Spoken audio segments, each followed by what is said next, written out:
This is Jennifer Elizabeth Masters. I'm a soul sculptor. I help you break the mold of past trauma, heartbreak, and old patterns so that you can live. Today I want to speak to you about addictions, and just hold on one second while I share this video. And if you happen to be watching, if you could share this also, it'd be wonderful. Thank you. So I'm playing music by Hansu Jot, who played for us this past weekend at our Kundalini Yoga teacher training, and he is amazing. He's from Germany. An amazing voice, but more than that, you know, just a beautiful. Okay, just one sec. So I'm going to answer any questions that you might have.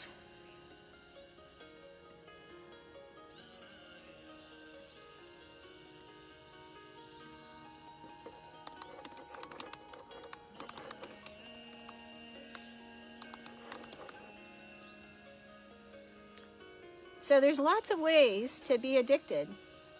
We can be addicted. We can be addicted to work. We can be addicted to relationships. We may feel like we can't be alone, that we have to have somebody in our life. That used to be frantic to find somebody.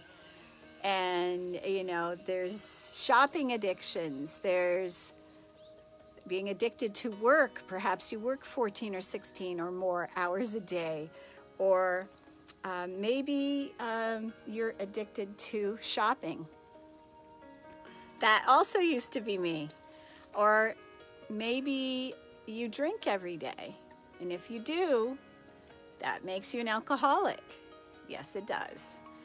If you drink coffee every day, which I do, that means you're addicted to coffee. If you can do something on occasion, but if you have to have it every single day, it's an addiction. And I'm going to give you a few ways to solve the addiction problems. Now, a couple of fun and not an addiction. So hang on just one second. I've got one more thing to do here.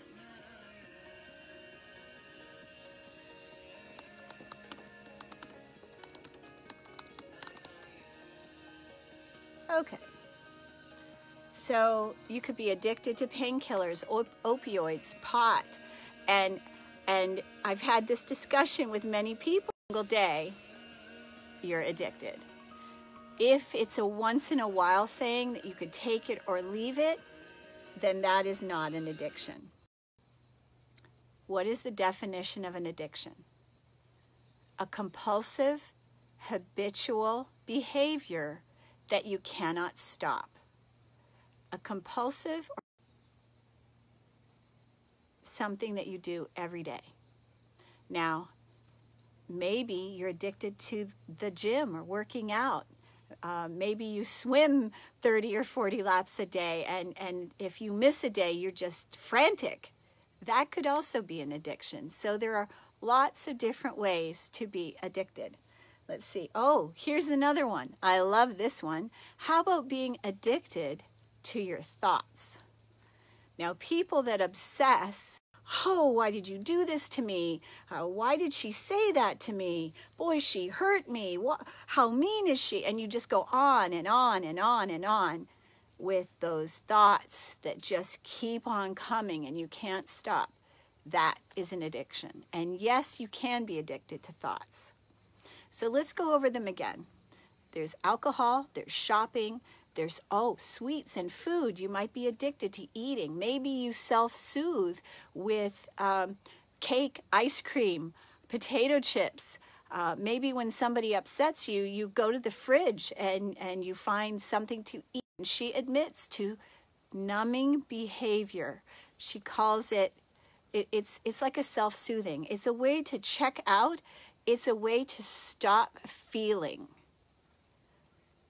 Okay, where do addictions come from? It doesn't matter if it's opioid, sex, shopping, being codependent, addicted to relationships, whether it's work, food, sweets, alcohol, it doesn't matter. All addictions come from the same place. And I have no judgment. I have been loving myself. All addictions come from a rejection of ourself. So I was working with someone earlier today.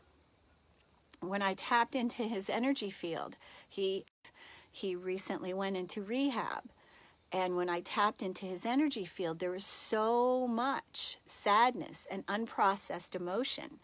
And so we've got to learn to let go of this stuff rather than try to stuff it and numb ourselves, because this numbing isn't good. It's not healthy. We are meant to release and let go. In my home, and it says, you know, what is important is how well did you love, how well did you live, and how well did you let go. So we've got to learn to let go. But this is one of the things that I help people do. I help them love themselves. I help to clear addictions, addictive meditation. It's a Kundalini meditation, and it also heals addictions. And it's a beautiful meditation. It is called the Kirtan meditation, and it is the mudra, or hand motion, is very simple. So what we're going to do is, well, you'll be resting your hands on your lap, and you sit up really nice and straight. So you sit up straight, and you tip your chin just a little. You don't want to lean back or have your head like a turtle too far forward. So chin down.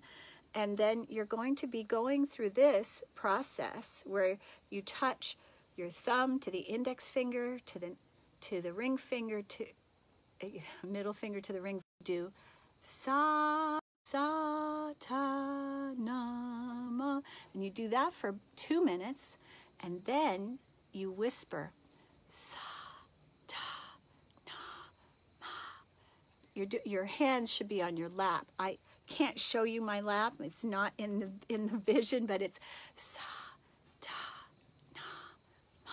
So you're each time you change the word, you're going through your fingers. Sa ta na ma, sa ta na ma. And then the third part is you're doing the same thing with your fingers, and you're saying it in your mind, ta na ma, silently, for 2 minutes. And then the next 2 minutes, again, the whispering, sa ta na ma. And then the last part is back out loud again.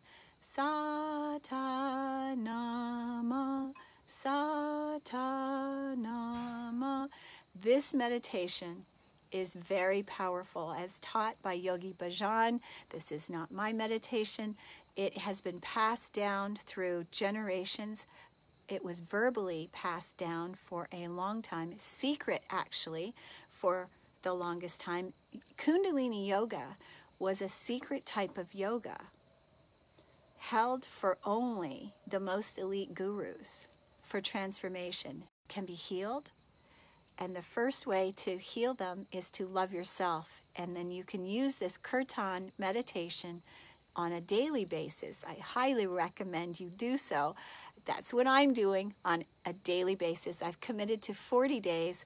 Once that 40 days is up, I'll be committing to another 40 days until I get to a whole year every single day.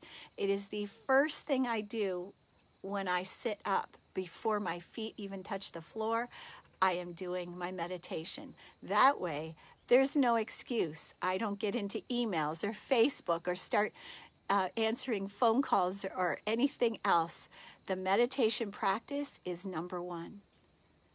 Okay, let's just see. Angie, you love it. Good. It is a good meditation. So what did it do for you, Angie? I'd love to hear. The first time I did it, I found it to be extremely powerful. I definitely was in an altered state doing it.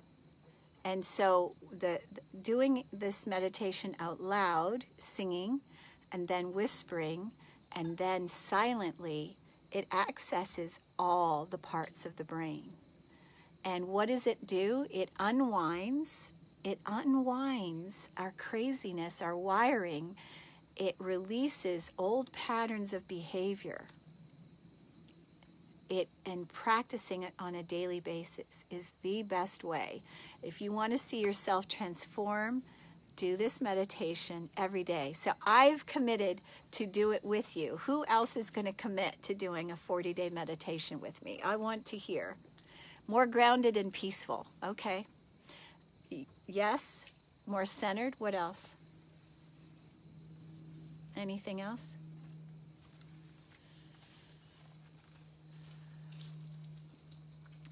More calm. How you're doing. I will be teaching some more meditations and different mantras that can help center you, open your heart.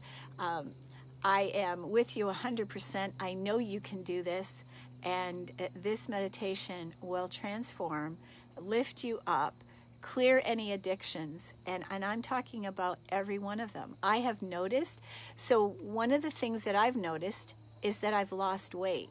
I wasn't even trying. I haven't been dieting. I haven't been doing anything different but this meditation on a daily basis, and I have slimmed down. My tummy is practically flat. And so all good. It is life for the better. Much love.